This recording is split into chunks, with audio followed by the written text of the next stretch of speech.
একদিন এক ব্যক্তি তার সমস্ত সম্পদ হারিয়ে নিঃস্ব হয়ে গেলেন। একসময় তিনি ধনী ও সম্মানিত ছিলেন, কিন্তু এখন তার কাছে কিছুই নেই। হতাশায় ভেঙে পড়ে তিনি একটি নির্জন স্থানে গিয়ে আল্লাহর কাছে কাঁদতে শুরু করলেন। তিনি তার ভুলের জন্য ক্ষমা চাইলেন এবং সাহায্য প্রার্থনা করলেন। দীর্ঘক্ষণ কান্নার পর তার মনে শান্তি ফিরে এলো।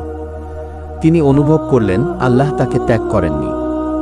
এরপর তিনি কঠোর পরিশ্রম শুরু করলেন এবং আল্লাহর রহমতে ধীরে ধীরে তার আগের অবস্থা ফিরে পেলেন।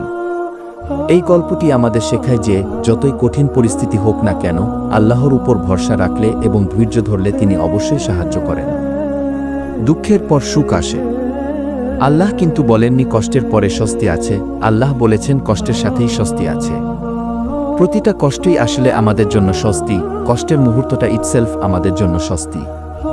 কারণ কষ্টের ওই মুহূর্তগুলিতে যদি ধৈর্য ধরতে পারি, তাহলে সেই কষ্টের বিনিময়ে আল্লাহ আমাদের গুনাহ মাফ করে দিবেন এবং আগের থেকেও উত্তম কিছু দান করবেন।